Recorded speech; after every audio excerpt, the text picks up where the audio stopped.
Welcome to news wise. आज मैं हूं आरिफा नूर। आज प्रोग्राम में सबसे पहले हम जिक्र करेंगे एक अफसोसनाक और परेशान कुन ख़बर का कि आज़ाद कश्मीर, जेहलम और दीगर इलाके जो थे उनमें एक ज़लज़ला आया और अर्थक्वेक सेंटर के मुताबिक आज आने वाला ज़लज़ला जो था उसकी शिद्दत 5.1 थी, जबकि उसकी जो गहराई थी वो 10 किलोमीटर थी।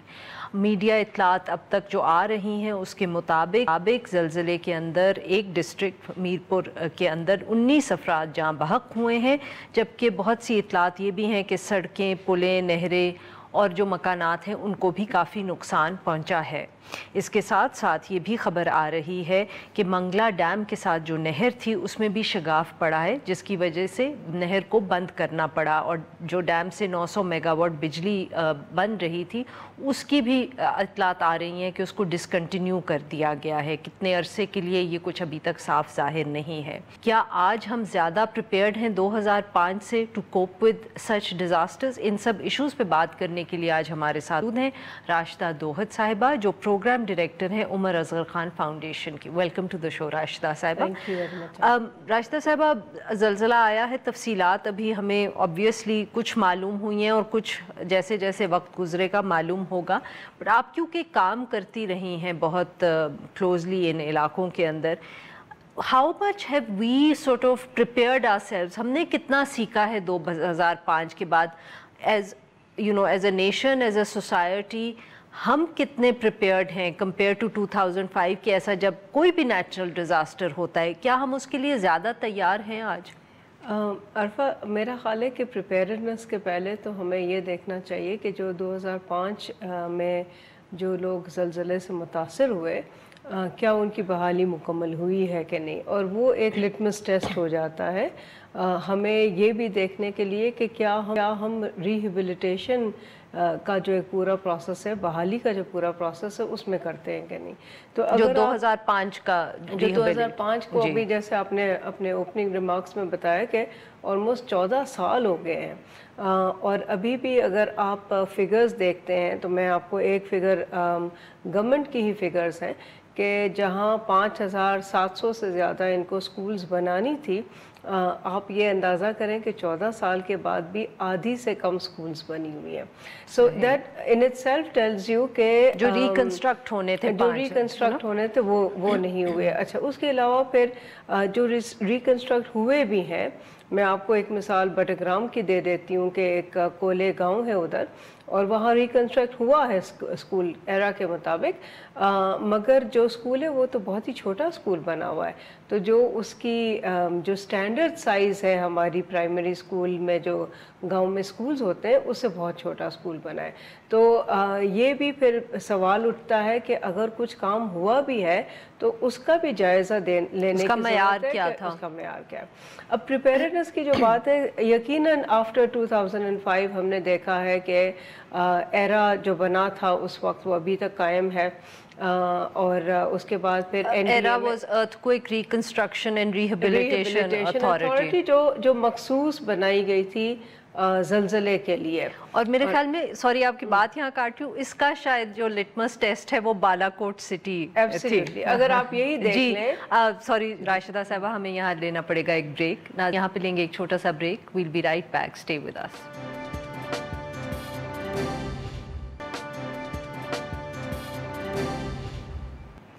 वेलकम बैक नाजरीन। हम गुफ्तगू करें राशिदा दोहद साहिबा से अबाउट के पाकिस्तान के अंदर हमारी कितनी इफ़ेक्टिवली 2005 के बाद हमने रिसोर्सेज डिवोट की हैं और एक जिसको कहते हैं कि एक तैयार हुए हैं हम to cope with natural disaster. जी राशिदा साहिबा, आप बात कर रही थी कि हमें इसको जज कर सकते हैं हम कि हमारी कितनी तैयारी है अब 14 साल के बाद बाय जजिंग के हमने जो 2005 के ज़लज़ले में लोग जो मुतासिर हुए थे उनको कितना हम इम्पैक्ट कर पाए या उनकी कितनी रिहेबिलिटेशन कर पाए। अब देखिए, ना सिर्फ ये कि जो उसमें प्लान बना था बहुत बड़ा। जी राशिदा साहिबा, हमें मुश्ताक मिन्हाज साहब ने ज्वाइन किया है जो वज़ीर इत्तलात हैं Azad Kashmir. Welcome to the show Mushtaq साहब। जी बहुत शुक्रिया जी। जी मुश्ताक साहब, आप हमें बताएं कि इस वक्त क्या सूरत हाल है, क्या ताज़ा तरीन तफसीलात आपके पास मौजूद हैं कि कितने लोग मुतासिर हुए हैं या कितना नुकसान हुआ है? جی یہ ہمارا جو ریسکیو کا آپریشن تھا وہ ہم نے جو ہے نا اس وقت بھی جاری رکھے ہوا ہے، اور ہمارا یہ عزم ہے کہ جب یہ 4:15 بجے کے قریب یہ وہاں پر زلزلہ آیا تو اس وقت یہی فوکس کیا گیا تھا کہ آخری زخمی کو کم از کم جو ہے نا ہاسپٹل پہنچانے تک یہ آپریشن جو ہے نا ریسکیو آپریشن یہ جاری رکھا جائے گا۔ اس وقت تک کی جو اطلاعات ہیں ہمارے پاس مصدقہ اطلاعات ہیں کہ 20 افراد جو ہیں وہ جان کی بازی ہاری ہے انہوں نے اس اپنا زلزلے میں، اور 300 کے قریب زخمی ہے، جن میں سے 100 زخمی جو ہیں ان کی کنڈیشن تھوڑی سی کریٹیکل ہے، اور 200 زخمی جو ہیں وہ خطرے سے باہر ہیں، اور باقی ہمارے پاس میرپور کے ہاسپٹل میں زیادہ زخمیوں کو وہاں پر رکھا گیا ہے، جاتنا کے ہاسپٹل میں، اور ساتھ ساتھ میرپور کے جو پرائیویٹ ہمارے کلینکس اور ہاسپٹلز ہیں وہاں پر بھی ہمارے زخمی موجود ہیں، اور اس سے زیادہ اگر کوئی ایسی بات ہوگی جس کا امکان بہت کم ہو گیا ہے چونکہ ہماری فیلڈ سے جو فیڈ بیک آ رہا ہے کہ ریسکیو آپریشن جو ہے نا کافی حد تک جو ہے وہ مکمل ہو چکا ہے، لیکن یہ اس وقت تک جاری رہے گا جب تک ہمارے پاس آخری اطلاعات نہیں آتی کہ کسی جگہ پر کوئی زخمی پڑا ہوا ہے۔ تو یہ میرپور کی انتظامیہ، ڈسٹرکٹ ڈمبر کی انتظامیہ اور کوٹ کی انتظامیہ، اور میں یہاں پر خصوصی طور پر ذکر کروں گا کہ پاک فوج کے جوان جو ہیں انہوں نے اس ریسکیو آپریشن میں مکمل حصہ لیا اور ہماری بہت معاونت کی کہ لوگوں کو وہاں پر جو ہے نا وہ ہاسپٹل تک انہوں نے مشتاق صاحب، دور دراز علاقوں سے آپ کے پاس کوئی تفصیلات موصول ہوئی ہیں؟ اور کیونکہ اندھیرا بھی چھا رہا ہے تو ہو سکتا ہے کہ کل کوئی زیادہ تفصیلات آپ کو معلوم ہو، یا یو آر کانفیڈنٹ کہ آپ کو ہر جگہ سے اطلاع تو آ گئی ہے اگر وہاں ریسکیو کی ٹیمز نہیں بھی پہنچ سکی یا آپ لوگ وہاں مدد نہیں پہنچا سکے؟ جی 70% تو میں یہ سمجھتا ہوں کہ 70% ہمارے پاس یہ اطلاع ہے کہ ہم نے وہاں پر فیڈ بیک حاصل کر لیا ہے کہ ہمارا ریسکیو آپریشن جو ہے نا وہاں پر تک گیا ہے۔ 30% کے رات بھی ہو گئی ہے، اور چونکہ جو وہاں پر یہ جو سیل ٹاورز تھے یہ ایک وجہ سے گرے ہیں، ڈیمیج ہوئے ہیں، جس کی وجہ سے یہ موبائل فون کا نظام جو ہے وہ زیادہ تر لوگوں کا انحصار کسی موبائل فون پہ ہوتا ہے، تو موبائل فون جو ہے وہ کے بند ہیں، تو ہمیں کچھ علاقوں تک جو ایکسس میں پرابلم پیش ہو رہی ہے، لیکن میں یہ سمجھتا ہوں کہ کوئی اللہ نہ کرے کہ کوئی کسی بڑی جو ہے وہ بدخبری ہمارا کوئی منتظر ہو۔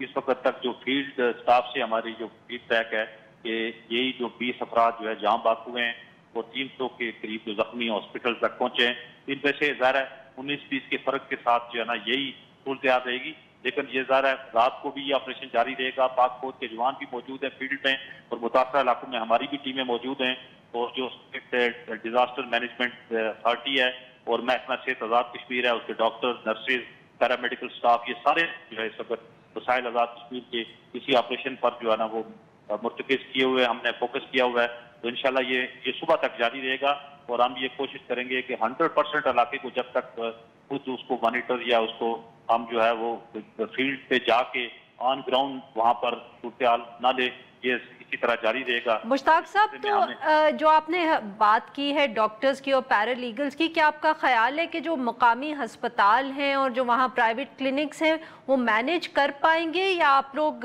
وفاقی حکومت سے بات کر رہے ہیں کہ وہاں فیلڈ ہاسپٹلز بھی سیٹ اپ کیے جائیں؟ دیکھیں ابھی تک تو جو ہمارے جو اس وقت تک کی جو صورتحال ہے اس میں جو ہمارے مقامی وسائل ہیں اور جو ہمارے ہاسپٹلز ہیں وہ اس وقت تک کیٹر کر رہے ہیں۔ ہمیں تھوڑے بیڈز کی کمی تھی تو وہ ہم نے فیڈرل گورنمنٹ سے بات کی، 200 بیڈز جو ہیں وہ ہمیں اسلام آباد سے روانہ کر دیے گئے، اور یہ ہمارے جو ہے نا بیڈز کی کمی سے یہ کم از کم میرپور کا جو ڈسٹرکٹ ہیڈ کوارٹر ہاسپٹل پہ جو بیڈز کا ایک پریشر تھا وہ حل ہو جائے گا، اور جو ہمارے پرائیویٹ جو کلینکس ہیں، جو فیسلٹیز ہیں، اسی طرح ایک اور پرائیویٹ سطح پر ٹیچنگ ہاسپٹل ہے، تو ہمیں لوکلی اس وقت تک کی جو صورتحال ہے وہ ہم کیٹر کر رہے ہیں، لیکن خدا نہ خواستہ جس کے امکانات بہت کم ہیں، اگر کوئی ایسی بات ہوئی تو ہمارے پاس ساتھ ہی تقریباً 30-35 منٹ کے فاصلے پر CMH منگلہ ہے، اور اس کے ساتھ ہی جو ہے وہ جیلم کی CMH ہے، تو ہمارے پاس ہاسپٹل موجود ہیں۔ پلان بی بھی ہمارے پاس ہے، district head quarter hospital 200 beds کا ڈمبر میں بھی موجود ہے، تو جاتنا کے بھی جو RHC ہے، یہ ساری چیزیں موجود ہیں، तो अभी तक हम ये समझते हैं कि मामला कंट्रोल में किया। बहुत बहुत शुक्रिया मुश्ताक साहब कि आपने निकाला और हमसे बात की, because you must be very busy today. जी राशिदा साहिबा, ये जो बात कर रहे थे मुश्ताक साहब, तो मैं नोट करी थी कि आपसे इस पे पूछा जा सकता है कि क्लियरली इस वक्त जो चंद घंटे होते हैं immediately after the natural disaster strikes, तो सबसे पहले आपकी ज़रूरत होती है रेस्क्यू टीम्स की और साथ मेडिकल फैसिलिटीज़, जो क्योंकि ऑब्वियसली हर पेशेंट तो जो है या जो ज़ख्मी है वो अस्पताल नहीं पहुंच सकता, तो आपको जो मेडिकल हेल्प है उनको पहुंचानी है। हम इसके लिए कितने तैयार हैं, स्पेशली क्योंकि हम कह सकते हैं कि बहुत से ये जो मुतासरा इलाके हैं ये दूर दराज के इलाके हैं, दिस इज़ नॉट, ये इस्लामाबाद या रावलपिंडी तो नहीं है। नहीं, और अरफा, आप ये जो मुश्ताक साहब की पूरी गुफ्तगू हुई उसमें यकीनन जो फ़र्स्ट रिस्पॉन्स हम कहते हैं, इसमें फेजेस होते हैं डिज़ास्टर में। फ़र्स्ट रिस्पॉन्स आपको लाइफ एंड डेथ वाली सिचुएशन होती है, और अगर फ़र्स्ट रिस्पॉन्स सही हो तो कई जानें भी बच सकती है। अब वेरी इंटरेस्टिंग मुश्ताक साहब की जो पूरी गुफ्तगू है उसमें आप ये देखें कि पाक फ़ौज के जवान जो है वो सामने आए हैं, एंड यकीनन उनके पास कैपेसिटी है कि वो फ़ौरन पहुंच जाए, मगर ऑब्वियसली फ़ौज की बहुत ज़्यादा और भी काम होते हैं। तो बहुत ज़रूरी ये है कि हमारे पास ये कैपेसिटी सिविलियन इदारों में हो, जैसे 1122 में होता है और ममालिक में। आप अगर 9/11 का देख लें तो वो जो फायर ब्रिगेड के लोग थे वो आते हैं, तो और वो उनको इतनी ट्रेनिंग होती है, जो आपने जैसे बात की कि उनको इतनी ट्रेनिंग होती है कि वो मेडिकल इमरजेंसी में उनको मालूम होता है कि क्या करना है। और क्योंकि अगर आप इसको लोकलाइज करते हैं, आप इसको डिसेंट्रलाइज करते हैं, तो वो जल्दी पहुंच भी सकते हैं और फिर वो जाने बचा सकते हैं। अब हमने अगर 2005 से जो पूरी हमारी जर्नी रही है अगर आप देखें तो सेंट्रलाइज इदारे तो हमने बनाए हैं, NDMA बन गया है, एरा अभी तक मौजूद है, और भी ऐसे इदारे हैं, और शायद अब वो रैप अप कर रहे हैं। रैप अप काफ़ी टाइम से हम सुन रहे हैं कि एरा रैप अप हो रहा है, मगर अभी तक इट्स देयर। मगर जो NDMA का यकीनन एक इदारा जो एक ओवरव्यू रखता हो और कोई पॉलिसी फॉर्मुलेशन करे, बिल्कुल सही है, मगर वो सेंट्रलाइज इदारा फर्स्ट रिस्पांस के लिए मुनासिब नहीं है। तो वो फर्स्ट रिस्पांस के लिए आपको लोकलाइज्ड कैपेसिटी ही बनानी पड़ेगी। और अभी अनफॉर्चुनेटली अगर ये तो हर AJK का इशू है, अगर हम खैबर पख्तूनख्वा में भी देखें कि हमारे पास लोकल गवर्नमेंट भी रैप अप हो गया अगस्त में अंदर।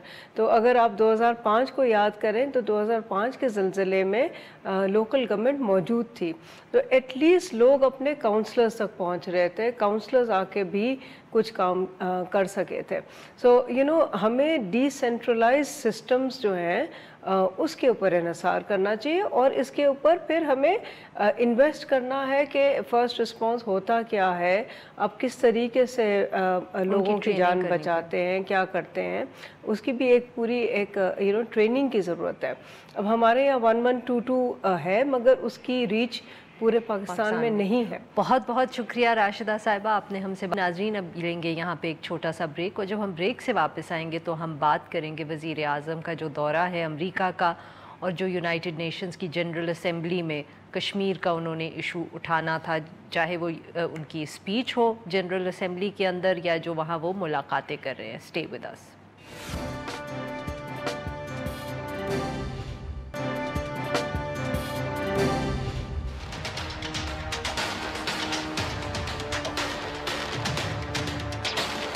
It will be dependent on both of these gentlemen.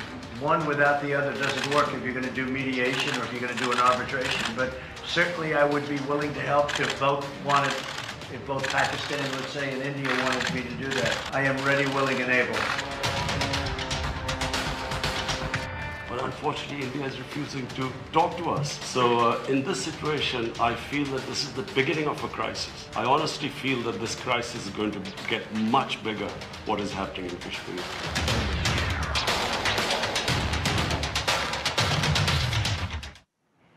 Welcome back. Program के इस हिस्से में हम बात करेंगे वज़ीर आज़म इमरान ख़ान की जो मुलाकात हुई है अमेरिकन प्रेसिडेंट डोनाल्ड ट्रंप के साथ। ये मुलाकात जो थी इसके अंदर एक दफ़े फिर अमेरिकन प्रेसिडेंट ने कहा कि मसला कश्मीर पे वो सालसी का किरदार अदा करने के लिए तैयार हैं, मगर साथ ही उन्होंने इस दफ़े एक कंडीशन सी लगा दी। उन्होंने कहा कि दो फरीक हैं इस मसले के, इसलिए जब दोनों तैयार होंगे तो सिर्फ तभी वो ये मीडिएशन कर सकते हैं या सालसी का किरदार अदा कर सकते हैं। यानी कि भारत को भी इसके लिए तैयार होना पड़ेगा, इससे पहले कि सिचुएशन यहाँ तक पहुँचे कि पाकिस्तान और भारत के दरमियान मीडिएशन हो। और साथ में अमेरिकन प्रेसिडेंट ने ये भी कहा, उन्होंने इस उम्मीद का इजहार किया कि दोनों ममालिक को अपने जो तनाज़ात हैं उनको हल करने के लिए डायलॉग करना चाहिए दो तरफ़ा। वज़ीर आज़म इमरान ख़ान ने दूसरी तरफ अमरीका पे ज़ोर दिया कि वो मसला कश्मीर के हल के लिए अक़वाम मुत्तहिदा पे दबाव डालें और मोदी के ऊपर भी दबाव डालें, उसको मजबूर करें कि वो कश्मीर जो मकबूजा कश्मीर में इस वक्त कर्फ्यू इम्पोज़ है उसको ख़त्म करें। वज़ीर आज़म ने यह भी गिला किया इस मुलाकात के दौरान कि वो पाकिस्तानी हुकूमत ने बार बार कोशिश की है कि भारत के साथ वो बातचीत करें, मगर दूसरी तरफ से बिल्कुल कोई रिस्पांस नहीं मिला। भारत तैयार नहीं है किसी तरह से भी मुज़ाकरात करने के लिए। इससे कबल वज़ीर आज़म ने काउंसिल ऑफ फॉरेन रिलेशंस में एक ख़िताब दिया जहां उन्होंने पाकिस्तान की ख़ारिजा पॉलिसी के हवाले से भी एक बयान दिया। उन्होंने कहा कि 9/11 के बाद पाकिस्तान ने ये फ़ैसला किया कि वो अमेरिका का इत्तेहादी बनेगा और उन्होंने कहा कि ये एक गलत फ़ैसला था। और दूसरी तरफ उन्होंने बात की जो एक करंट सिचुएशन थी और उन्होंने कहा कि अफ़गान तालिबान से जो इस वक्त अमेरिका ने फ़ैसला किया है कि मुज़ाकरात बंद कर दे जाएंगे, उन्होंने कहा यह भी एक बहुत बड़ा धचका है। इसके अलावा एक और जो बहुत बड़ी डेवलपमेंट हुई है पिछले दिनों में वो ये हुई है कि अक़वाम मुत्तहिदा की ह्यूमन राइट्स काउंसिल के अंदर जो मकबूजा कश्मीर के अंदर इंसानी हकूक़ के हवाले से करारदाद पेश करनी थी, पाकिस्तान उसमें नाकाम रहा। कहा जा रहा है कि इस करारदाद को पेश करने के लिए हमें जितने दस्तखत इकट्ठे करने की ज़रूरत थी बाकी ममालिक से वो हम नहीं कर पाए, इसलिए करारदाद पेश नहीं हो पाई।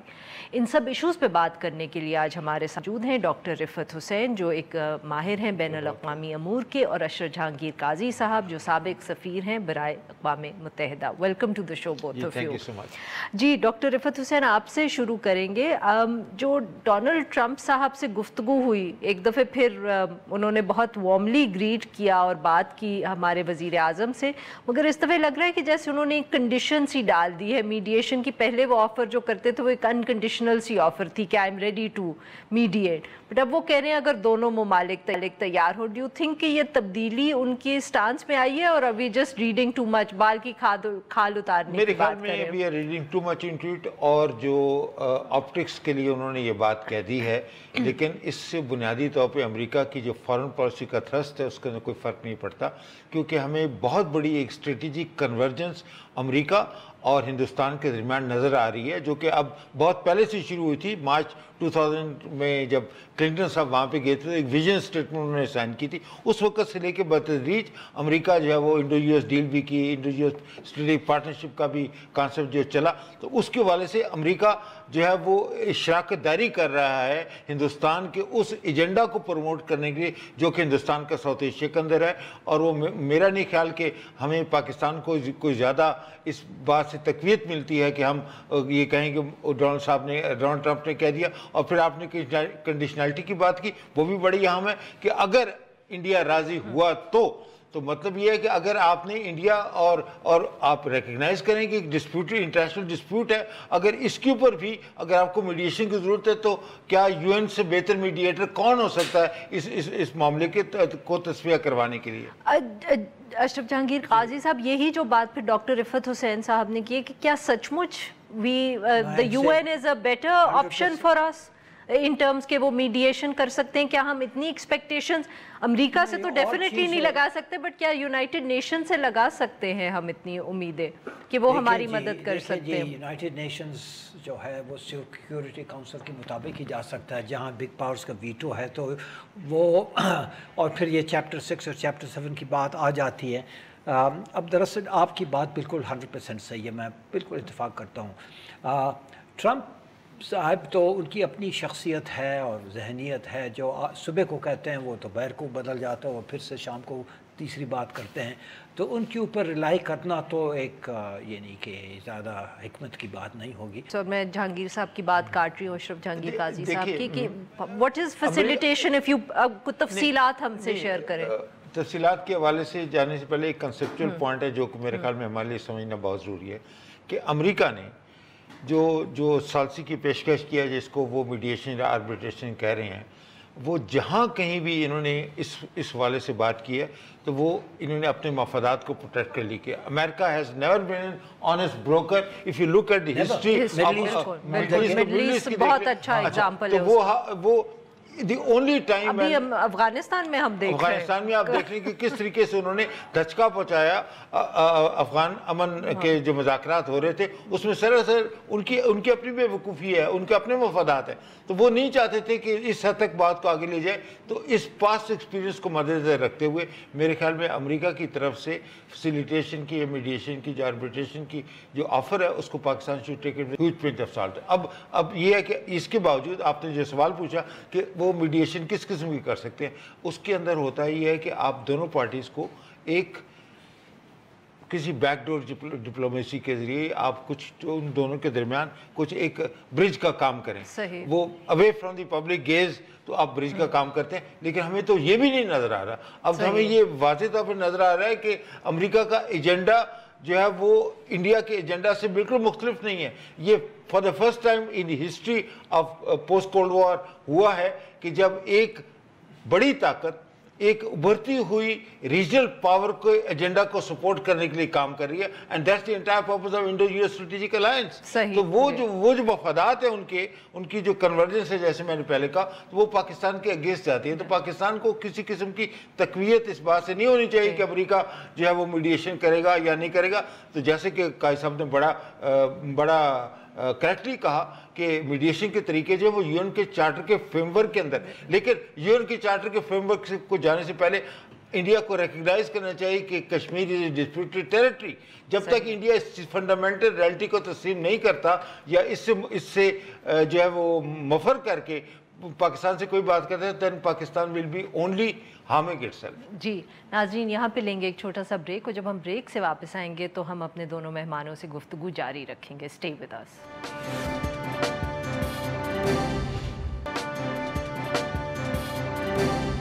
वेलकम बैक नाज़रीन, हम गुफ्तगू कर रहे हैं वज़ीर आज़म इमरान ख़ान का जो दौरा है अमेरिका का, और साथ में जो इस वक्त यूनाइटेड नेशंस की जनरल असम्बली का इजलास चल रहा है।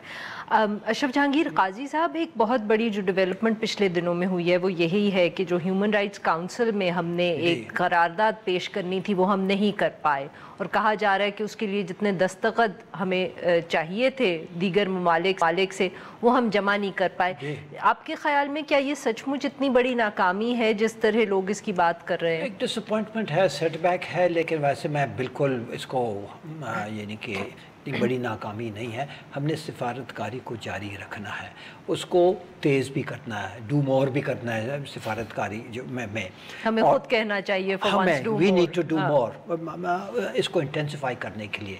और बहुत सारे ऐसे ठोस इक़दाम हैं जो हमें लेने चाहिए, उस पर हम टाइम नहीं है डिस्कस करने के लिए। लेकिन मैं समझता हूँ बिल आखिर ये सिफारतकारी की वजह से हिंदुस्तान नज़र षानी नहीं करेगा अपने फ़ैसले पे। जो अगस्त 5 का फ़ैसला है वो सिर्फ उस वक्त कर सकेगा जब उन पे इंटरनेशनल प्रेशर आएगा। इंटरनेशनल प्रेशर फ़िलहाल नहीं आ रहा है उन पे। अब अगर हम देखेंगे, अगर ये होता है कि वहाँ हिंदुस्तान के ये जो मज़ालिम हैं मकबूजा कश्मीर में, अगर ये नस्ल खुशी की तरफ जाता है तो पाकिस्तान के लिए एक बहुत यानी कि अहम फ़ैसला करना होगा कि क्या हम साथ देंगे इन अपने भाइयों को मकबूजा कश्मीर में, जो हमारे कश्मीरी भाई बहन हैं उनके साथ देंगे, या हम ये समझेंगे कि एक हद से ज़्यादा हम इनकी मदद नहीं कर सकते हैं क्योंकि पाकिस्तान फ़र्स्ट, और पाकिस्तान को अगर नुकसान हुआ तो फिर कश्मीर को हम क्या फ़ायदा पहुंचा सकेंगे।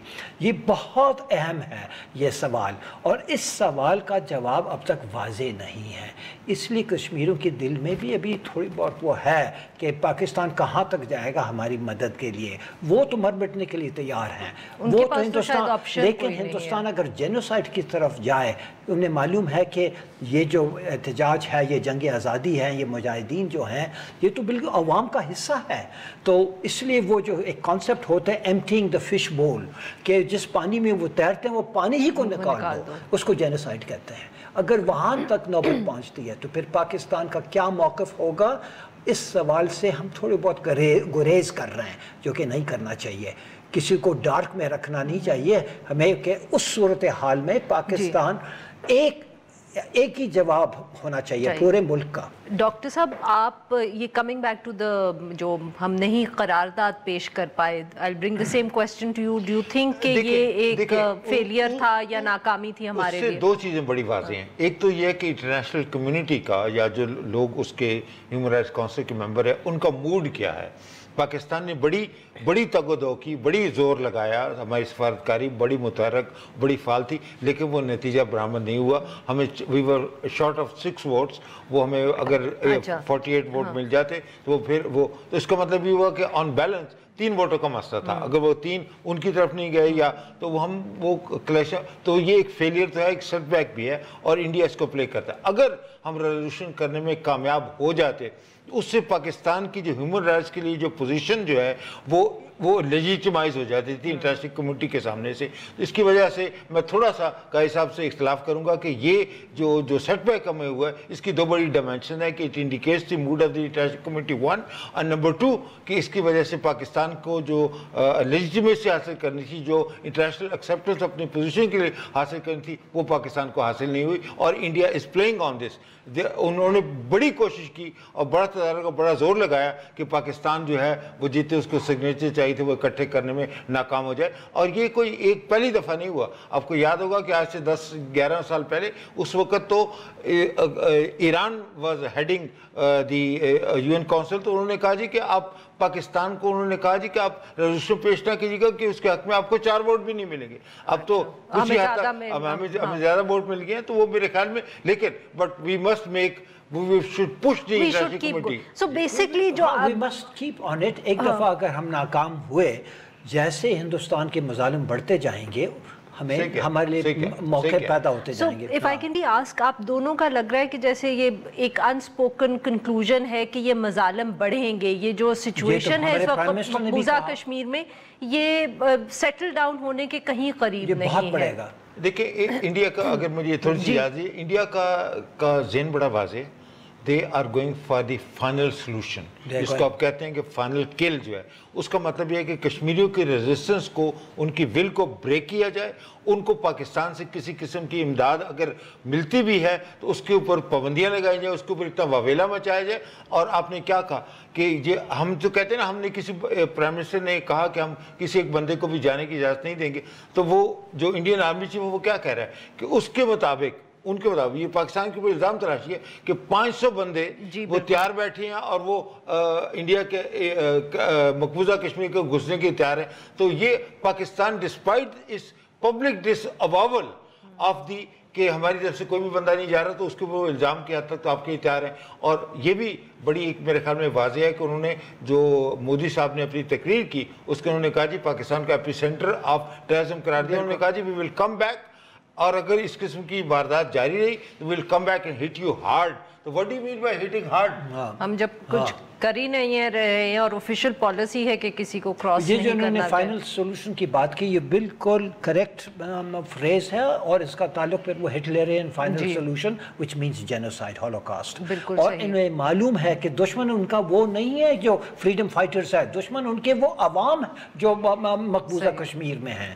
تو وہ دشمن ہیں ان کے. اس پہ پردہ ڈالنے کی کوشش ہو رہی ہے. پس پردہ ایک جینوسائیڈ کا آغاز ہو چکا ہے، اور جینوسائیڈ واچ نے سٹیٹمنٹس بھی دیا ہے.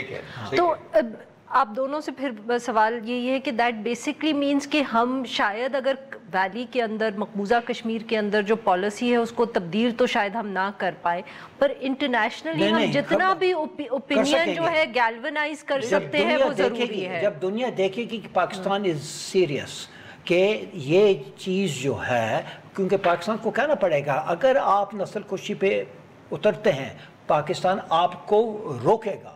اب اس سے اگر یہ کریڈبلی ہم کہہ سکیں डिप्लोमेटिकली रोकेगा। जी जी जी जी नहीं, हम रोकेंगे, इसका कोई क्वालिफिकेशन नहीं, हम रोकेंगे। जेनोसाइड, नस्ल कुशी नहीं होने देंगे। जो कुछ 10 सेकेंड्स डॉक्टर साहब। और मैं अशोक काई साहब की बात को सपोर्ट करूँ। देखें, international humanitarian law, morality and ethics does not allow you to engage in नस्ल कुशी। तो ये पाकिस्तान का पैमिस होना चाहिए, and India should be left in no doubt about Pakistan resolve to fight it। ये नहीं करेंगे तो आपकी कोई पॉलिसी नहीं होगी। बहुत बहुत शुक्रिया डॉक्टर रिफत हुसैन साहब, आपका बहुत बहुत शुक्रिया। अशरफ जहांगीर काजी साहब आपका। नाजरीन, आज के लिए बस इतना ही। We'll be back tomorrow at the same time।